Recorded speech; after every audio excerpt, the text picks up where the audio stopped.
passo, conquistando seu espaço, ele faz o seu trabalho. Estagiário, caminhando passo a passo, não tem essa de cansaço, é o coringa do baralho.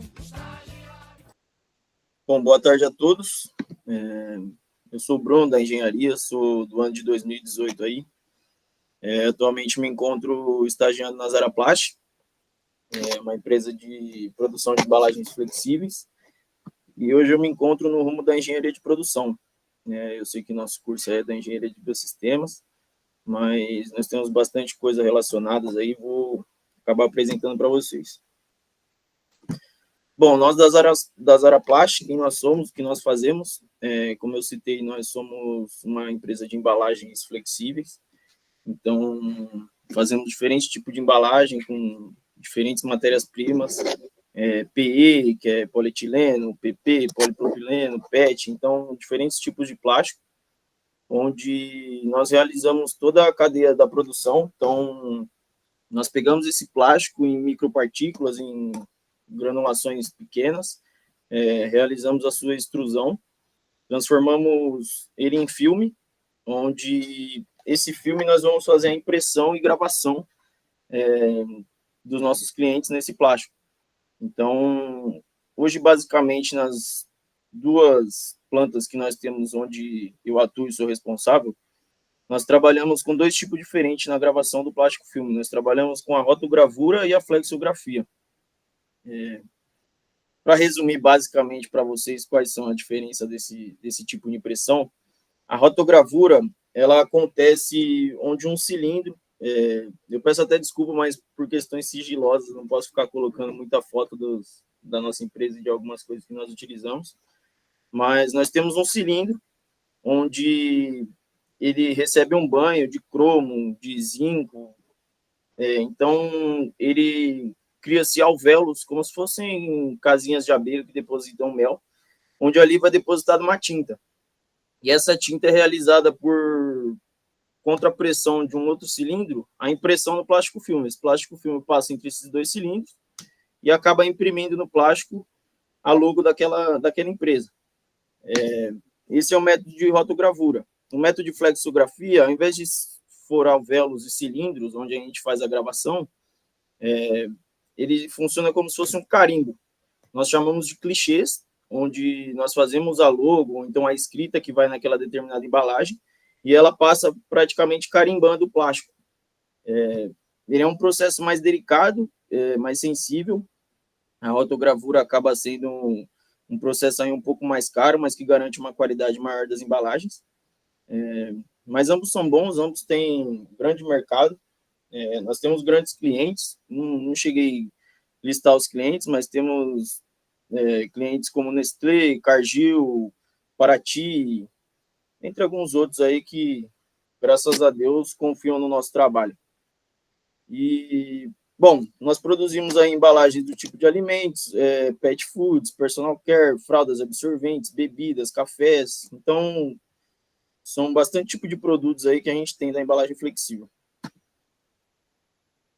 Bom, a estrutura da Zaraplast hoje, nós contamos aí com mais de 4.000 colaboradores. Estamos há mais de 55 anos aí no mercado de embalagens plásticas flexíveis. E hoje contamos com 10 plantas no Brasil, a grande maioria em São Paulo. Como eu citei para vocês aí, hoje eu atuo em duas unidades delas, que é a primeira no bairro do Limão e a segunda em Cabreúva, próximo a São Paulo, aqui capital, sendo elas as maiores unidades. Em Cabreúva nós temos cerca de 1.400 colaboradores, e no bairro do Limão, onde eu atuo mais fixamente, cerca de 800 a 1.000 colaboradores nós temos hoje. Bom, coloquei duas certificações que nossa empresa tem hoje aí, que é a BRCGS e a ISO 9001, que são certificações de segurança e qualidade aí nos nossos produtos. Então, nós prezamos muito para manter aí essas certificações, são muito importantes no cenário e no mercado hoje. Bom, falando agora um pouco do meu cargo, né? Eu estou de estagiário lá. Meu contrato ele iniciou em junho e ainda vai até o mês que vem.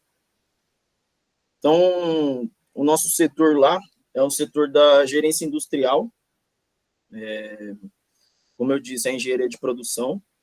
Felizmente, lá hoje nós estamos com a equipe um pouco reduzida, todo mundo com bastante tarefa, mas a gente vem conseguindo desempenhar bem as funções e trazendo sempre melhoria aí para a empresa.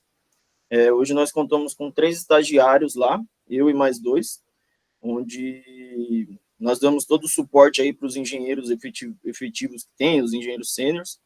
Então, eles sempre aí estão passando as demandas que a nossa gerência passa para eles e dando o apoio, o suporte necessário, passando o conhecimento que eles têm também, para que a gente possa chegar no resultado em grupo e resultado bacana. Bom, algumas ferramentas e recursos que eu adquiri e que eu utilizo no meu dia a dia eu coloquei 2 primeiras, que é o FEME e o Lean Six Sigma. São ferramentas que a empresa ela deu a possibilidade, deu a oportunidade da gente conseguir certificações dessas metodologias de trabalho, que basicamente elas buscam por uma melhoria contínua, principalmente na engenharia de produção, aí é algo muito importante no momento que você visa reduzir processo, otimizar processo, economia de tempo, economia de dinheiro. Então, você trabalhar aí saber você estruturar o seu projeto, definir os seus modos de falha, quais são as causas, saber elencar qual que é a prioridade, quais que são as ocorrências que tem, as severidades desse problema. Então, é você saber trabalhar com uma melhoria contínua e elencar para que você não se perca ao longo do processo. Além disso, a utilização do AutoCAD aí, acabei utilizando para desenho de peças, desenho até de layout de setor, eu vou mostrar um pouco mais para frente para vocês. Então, foi uma ferramenta aí que foi bem presente nos meus dias de estágio. Bom, pacote Office, acredito que todos também utilizem bastante no dia a dia. Então, para controle de planilhas, apresentação, eu também tive que desenvolver apresentações para novos integrantes, para determinado setor, então aí acaba utilizando bastante. E além do Canva, né, para desenvolvimento aí e exemplificar como que nós vamos seguir com o projeto, poder mostrar para a gerência e para os outros os nossos objetivos e resultados. Bom, como eu disse para vocês, nós fazemos toda a cadeia da embalagem plástica, então nós fazemos a extrusão dele para transformar em plástico filme, fazemos a impressão e muitos dos nossos produtos também eles são laminados. Então, para dar um exemplo para vocês, um pacote da Traquinas, um pacote de café, de Nescafé, então ele não é apenas um filme impresso, ele tem uma laminação por dentro, por questão de segurança do alimento, de controle, durabilidade e tudo mais. E hoje, na empresa, o responsável pela impressão e laminação do setor sou eu. Eu sou um engenheiro que fica no chão de fábrica, mais por questão de perfil e por eu não ter preferência pela área administrativa. Então, grande parte do meu tempo eu estou na fábrica, estou buscando melhoria, estou otimizando o processo, dando ideia, fazendo brainstorm com o operador, conversando, vendo a dificuldade que ele tem. E alguns pontos que eu coloquei que hoje eu busco é a busca pela melhoria contínua sempre. Então, redução de custo, diminuição de tempo, melhoria de resultado. Além disso, desenvolvimento e organização operacional. Quando você trabalha com muitas pessoas, muitos operadores, você vê que a chance de ter muita bagunça, de ter muito problema é gigante. Então, nós sempre buscamos padronização de serviço para que reduza ao máximo o problema com a organização na nossa empresa. Otimização de processos, então, facilitando o serviço que aquele operador pode ter, seja instalando sensores, seja automatizando grande parte da nossa produção, fazendo com que esses operadores saibam trabalhar com essas novas tecnologias, então também fornecendo capacitações para eles, além da criação e aplicação de projetos. Algo muito legal que a Zaraplast ela possibilita é você ter a ideia do seu projeto e conseguir desenvolver ele, então você elencar como será o seu projeto, fazer um TAP, né, como fala, que é termo de abertura de projeto. Então, você colocar os objetivos que você busca e realmente implementar aquele projeto para ver se você vai chegar no resultado. E além do controle de setores que nós temos, como eu disse, o chão de fábrica, o nosso chão de fábrica, ele tem diversos setores. Então, tem alguns setores que eu sou mais próximo, alguns outros que tem aquela conexão, assim como o Vinícius citou na apresentação anterior. Eu sinto também muito que a função do engenheiro é de você trazer a informação, levar outra informação aqui, colher opiniões. Então, é realmente a busca pela melhoria contínua ali. Bom, aqui eu coloquei uma ferramenta que nós utilizamos para você verificar quais são as causas de um problema que você tem. Eu coloquei um exemplo aí, um dos nossos clientes é a Heinz. Então, nós fazemos grande linha da parte de molhos, de ketchup, mostarda, enfim, grandes produtos deles. E um problema que nós tínhamos recentemente, inclusive, era um problema com canaletas, onde quando nós já fizemos a impressão e laminação desse material, na hora que nós vamos enrolar ele para transformar em bobinas, eles geram problemas de canaletas, que seriam realmente como se fosse canaleta de casa. Então, essa embalagem ela chega com uma irregularidade no cliente. Então, na hora desse cliente fazer fechamento, adicionar o molho lá e fazer o fechamento, do produto ele pode gerar problema e não correr na linha do cliente. Então, isso são defeitos que o cliente eles reclamam para nós. Hoje nós também temos uma equipe de engenharia que responde, nós chamamos de não conformidades, são produtos não conformes que retornam para nós com reclamações de cliente. E aí eu fiquei responsável aí por fazer uma investigativa, então das máquinas que nós rodamos esse produto da Heinz, de quais seriam as possibilidades, quais seriam as causas que nós teríamos para gerar essa falha, né? Eu fiz uma análise aí de quatro tópicos, que seria uma análise de máquina. Então, as nossas máquinas que nós trabalhamos esse produto, quais são as possibilidades de falha dela, o nosso material. Então, por exemplo, ali a planicidade e gramatura do PE. O PE é o polietileno, que é o produto, é um tipo de plástico, é uma matéria-prima que nós usamos. Então, também toda uma análise do material, qual é a causa ali que pode estar gerando esse problema, essa falha. Questão de metodologia de trabalho. Então, todas as causas ali que podem estar gerando esse problema. E a mão de obra. Então, a mão de obra ali, a gente também tem que sempre estar esperto com alguma orientação que a gente tem que passar para os operadores. Às vezes, o operador já está no automático ali, acabou esquecendo alguma diferenciação que vai rodar de um produto, acabou um produto, aí vai rodar outro e acaba esquecendo. Então, está sempre reciclando ali, reforçando juntamente aos operadores, para que nós não venhamos ter esses problemas aí, reclamações dos clientes, né? Não é o que nós queremos. Bom, como eu disse, nós temos diversos setores no nosso chão de fábrica. Um deles é a preparação de serviços. A preparação de serviços é um setor onde, como eu disse para vocês, o cilindro ele vem com a gravação, então nós montamos todo ele num carrinho, onde vai para a coluna, na coluna onde que o plástico vai passar para fazer a impressão. Nossas máquinas são máquinas bem grandes, infelizmente eu não consegui colocar as fotos, mas são máquinas aí de 9, 10 colunas de cores de tinta. Então, uma embalagem aí que tenha 9, 10 cores, nós conseguimos imprimir tranquilamente. O setor da preparação de serviço era um setor muito problemático no momento que eu entrei. Nós fizemos toda uma reestruturação desse setor. Estamos caminhando aí para uma melhoria grande nele, até economias. Então, vamos aí ganhar se Deus quiser, um dinheiro bom com isso aí.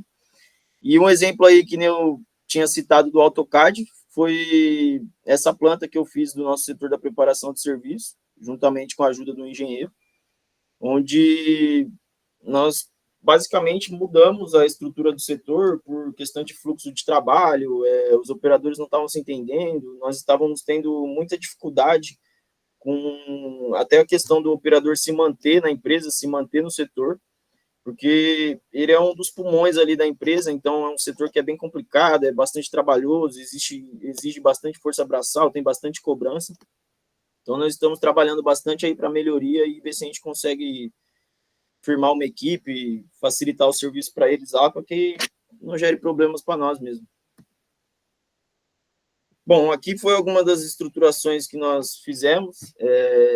Antigamente, nós não tínhamos esse tipo de hierarquia. era algo bem simples, então era um ajudante geral, aí montadores, faqueiros e líderes, era algo bem básico, que não estava funcionando muito bem.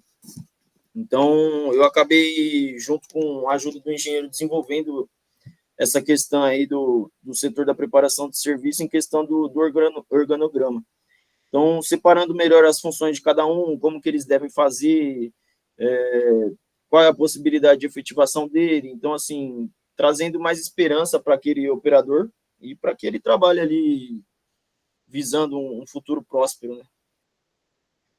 Além disso, nós colocamos um tipo de avaliação. Então, os setores da nossa empresa no chão de fábrica, eles possuem líderes. Esses líderes eles vão ficar responsáveis pela avaliação e desempenho de cada operador ali. Então, questão de falta, tudo vai ser algo avaliado. Então, avaliação comportamental, o entendimento do que ele está fazendo, se às vezes saiu um operador e vai entrar outro, se ele sabe ali ajudar o amigo dele que está entrando, se ele entende o processo, se ele está compreendendo a função que ele está fazendo.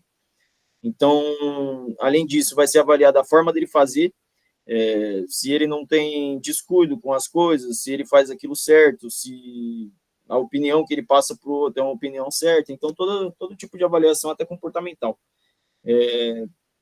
E classificações de notas. Aí, a partir disso, os líderes vão fazer o controle, nós vamos ter tudo planificado, e o controle do operador ali, para quem sabe ele possa estar vindo aí para uma promoção e subir de cargo. Bom, ali do lado da headcount, e coloquei também o controle de atividades e peças de custos, que era algo que nós não tínhamos, era algo bem bagunçado, então nós conseguimos agora colocar todo tipo de matéria-prima ali, de utensílios que nós temos no setor da preparação de serviço.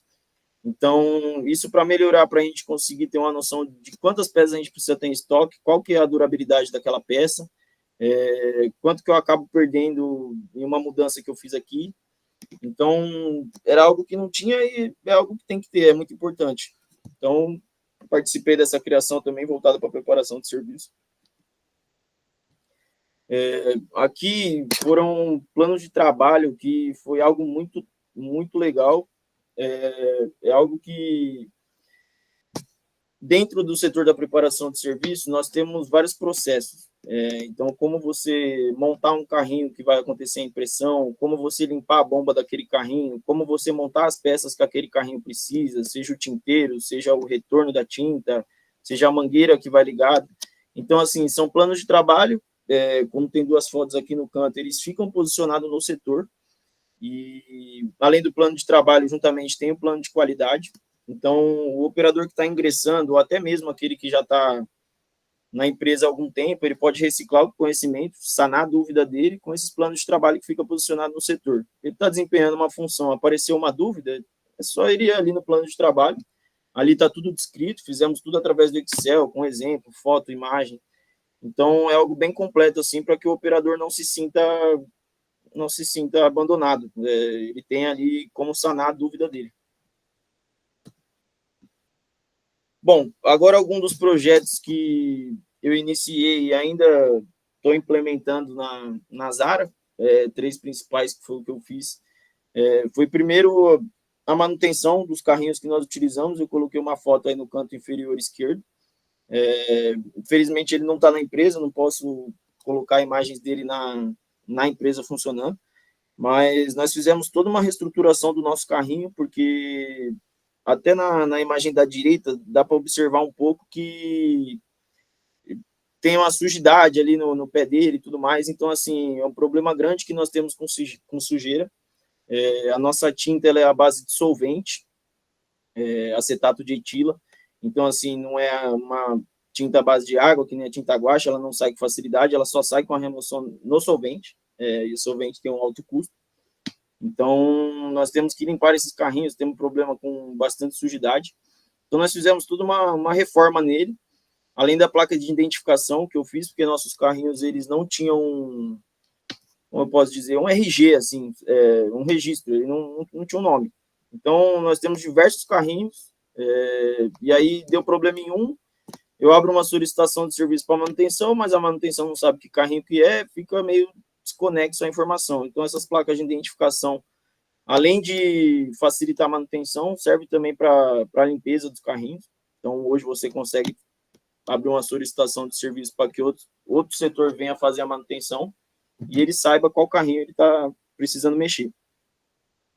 Aí, um outro projeto que eu estou implementando são esses tambores do meio, que está aparecendo na imagem para vocês, como tinteiros. Hoje nós utilizamos tinteiros de ferro.